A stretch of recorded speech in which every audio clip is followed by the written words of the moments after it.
De acordo com informações da revista Veja, o PT está distribuindo uma cartilha com propostas para orientar os programas de governo de seus candidatos a prefeito e vereador.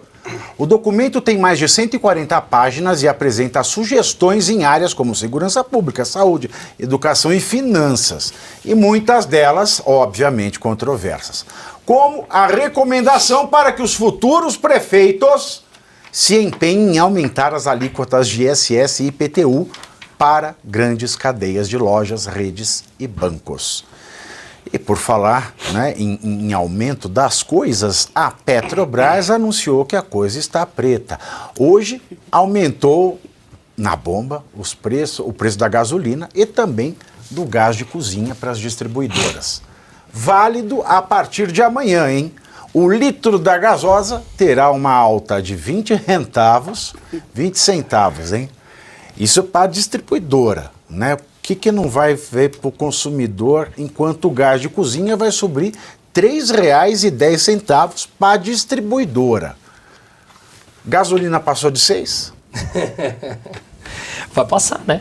Vai passar agora, né? 20 centavos, Isso muitos postos. Aliás, tem postos que já passou, né? Isso está ligado com esse aumento do dólar aí? Tem também, essa claro. Claro, porque você tem dois pontos que interferem. Você tem a cotação do próprio barril do petróleo, que ele é cotado em dólar, né? Que está ali oscilando entre 80 e 85 dólares, fica naquele patamar. E você tem a cotação do dólar, claro. Então, quando você... Mesmo que o petróleo permaneça estável, se a cotação do dólar cresce frente ao real, o real perdeu o poder de compra em dólar. Portanto, o petróleo fica mais caro, você precisa repassar. Se você não repassa, acontece exatamente a mesma prática corriqueira. E se o dólar aumentou pela fala do Lula, foi o Lula que aumentou a gasolina e o gás? Claro, mas é óbvio. É óbvio. E se você... esse é um dos pontos, porque, vamos lembrar, o pão tem trigo, que também é uma commodity em dólar. O pãozinho do pobre também sobe. Então, que mais? Quando você pega essa lógica econômica, você vê que o processo inflacionário, ou seja, o real perdendo o poder de compra, ele vem acontecendo. Perdeu 90% de compra desde 1º de julho de 1994, que fizemos agora 30 anos do Plano Real. Então, o que eu quero dizer é que tudo isso interfere numa lógica que as pessoas precisam entender, que tem um racional muito claro por trás. E voltando aqui, se eles não corrigem esse preço, que a última mudança tinha sido uma queda, uma diminuição do preço nas refinarias, se eles não sobem agora, voltamos à prática da Dilma, que é qual? O preço do petróleo sobe ou o real perde valor, portanto o petróleo fica mais caro e a Petrobras continua vendendo a gasolina abaixo do preço que ela importa. Aí você fala assim, ué, mas o Brasil não é autossuficiente em petróleo? Em exploração, mas não em refino. Então o Brasil importa grande parte, ou 25% da gasolina, do diesel mais ou menos, que consome aqui. E quando você vende abaixo do preço de mercado, você destrói os produtores, os importadores privados. Porque imagina que você é uma importadora privada e eu sou o governo, a minha capacidade de queimar a caixa vendendo com prejuízo é muito maior do que a tua. Só que qual caixa ele queima? Da Petrobras. Tanto é que o lucro da Petrobras ainda é muito alto, mas já vem caindo dos últimos resultados, né?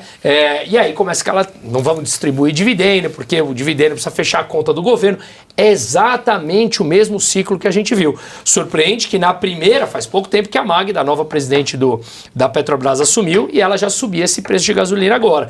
Vamos ver se vai continuar a prática intervencionista. Segundo, eu estava vendo o último dado na semana passada, que é da Abicom, o site da Abicom, Associação Brasileira dos Importadores de Combustíveis, a Petrobras já estava vendendo a gasolina interna com 18% de deságio frente ao preço internacional. Isso é caixa da Petrobras sendo queimado. Que no momento que uma estatal precisa de caixa, quem repassa? O governo federal, através dos nossos impostos. Sempre sobra pra gente. Precisam aumentar os impostos. E a dona de casa, gente? Coitada da dona de casa.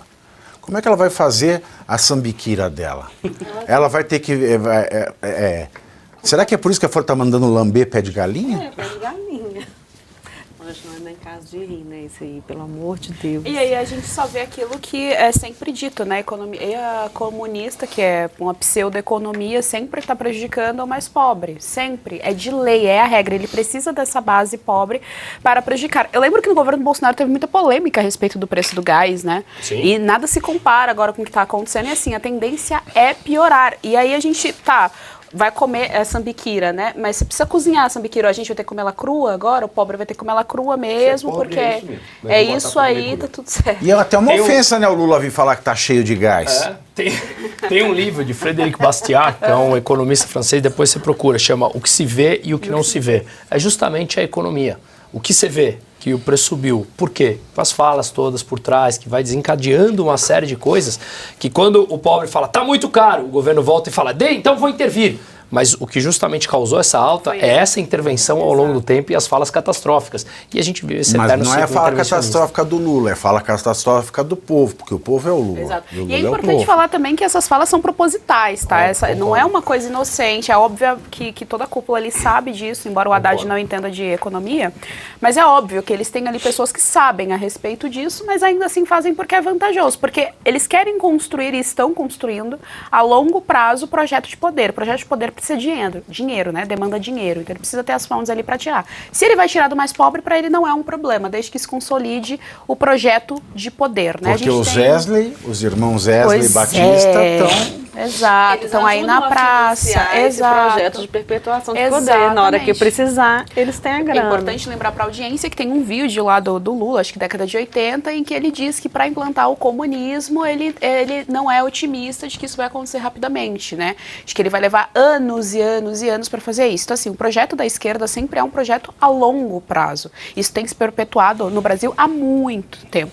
É por isso também que nós, exatamente, é por isso também que nós aqui, né, enquanto oposição a tudo isso, a gente precisa também ter o plano a longo prazo, né, para conseguir combater isso. Não é do dia para a noite que se resolve. Perfeito. Não, é engraçado. E a gente tem um público que quer escolher quem pode combater e quem não pode. Não combata! Esse é um problema. Você sabe por que esse é um problema? Porque a esquerda, eu sei disso porque eu era marxista. Então, assim, eu já convivi com petista, eu já convivi com pessoalista, eu já convivi com a galera do PCL, eu já convivi com essas militâncias todas. E eles têm muitas discordâncias. Por exemplo, a esquerda ela tem uma discordância imensa com o movimento woke.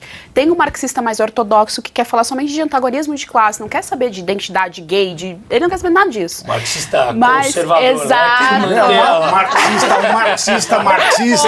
Marxista é homofóbico. É bom você colocar isso. Mas, por incrível que pareça, esses marxistas ortodoxos são os mais bem formados. Exato. Os que defendem, eu digo, são os mais bem formados. Que defendem o socialismo, a moda de socializar os meios de produção. E tem algo que nos assusta muito. Normalmente, os trotskistas, que são ortodoxos e bem formados, esses são os que por alguma doença mental, eles tendem a migrar para o liberalismo. Isso é assustador. Acho que a gente vê a quantidade de gente nesses determinados jornais por aí que eram trotskistas e se apresentam como liberais. Mas é interessante isso é assustador. Que há esses 50 tons da esquerda. Eu chamo isso de 50 tons da esquerda. Nós temos 50 tons da esquerda. Mas quando precisa, quando o negócio aperta, eles se unem e se blindam. Então, a gente não tem isso do lado de cá. É evidente que nós vamos ter ali um pensamento. Eu sou mais liberal, o outro é mais... Eu não sou liberal, mas o Bruno é mais liberal, o outro é mais conservador. É evidente que vamos ter isso. Mas quando o negócio apertar... Essa é a pergunta. Quais são os fundamentos da direita e quais são os fundamentos da esquerda? Quais são os valores da direita que nós não vamos discutir? Se há problemas táticos, problemas estratégicos, é outra consideração. Aqueles fundamentos a gente não pode brigar. Aí não pode chegar e dizer assim, esse cara não pode porque ele não fala do nosso jeito, não está no nosso grupelho, ele está seduzindo a nossa liderança. Mas isso é interesse, isso é interesse. Mas aí que tá. Isso é interesse, meu filho. Isso é interesse. Mas vai além do interesse, Pavinato. É impressionante como as briguinhas internas da direita, elas não permitem que a direita consiga fazer uma frente para confrontar realmente a esquerda. Mas não vai fazer. Porque a esquerda fecha. Ela fecha, um dá a mão pro outro. E nós temos que começar a discutir isso, que a direita também tem que ter os seus 50 tons. Mas como é que você vai falar de fechar? Se na hora... Porque tem gente que fala, né? É a onda da direita. Desculpa, nesse momento, nesse país, a direita está na merda. Não tem onda. Perseguida pelo STF, que é a mais alta corte do país. Censurada. Se na merda as pessoas já estão se repelindo, imagina quando estiver no poder. Sabe por qual razão? Porque o Emílio Surita tem a expressão mais maravilhosa. A direita absoluta. parte desses indivíduos são de direita, mas não sabem por que são de direita, porque eles não sabem nem o que é ser de direita. Parte deles estão apenas numa onda, ou melhor, vamos tirar o termo onda, estão num grupo e eles estão tentando participar do processo para entrar na máquina, aí eles ficam dentro da máquina reproduzindo a própria máquina.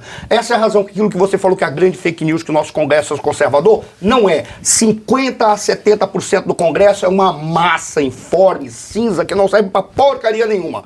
Tá lá para negociar, para continuar e garantir sambiquira dos outros, mas o seu filé aqui. É só isso. 60%, 70% do Congresso está lá. Essa é a razão pela qual eu tenho tanta aversão, por exemplo, a que se ceda ao político, colocando a ele um ar de superioridade e supremacia. Ele é empregado do povo. Ponto final. Acabou. É isso. Seja ele quem for. Mas ainda o político é empregado do povo para a direita. Né? Em bases grosseiras da definição, da diferenciação entre direita e esquerda, em bases muito grosseiras, o político para a direita é empregado do povo. Para a esquerda, né, de acordo com o marxismo, é o líder do povo. É intocável, incriticável, é inquestionável. Personificação, né? Aí quando a gente vê uma direita que faz o que o marxismo faz, o Brasil é tão arrojado que a gente tem direita comunista. É um arrojo sensacional. Liberais fechando com a Dilma. Projetos com a Dilma. O cara é liberal, tá fechando um projeto com a Dilma, que é totalmente socialista o projeto dela, mas fechando o projeto. Porque querem fazer parte da boquinha. Pronto, acabou.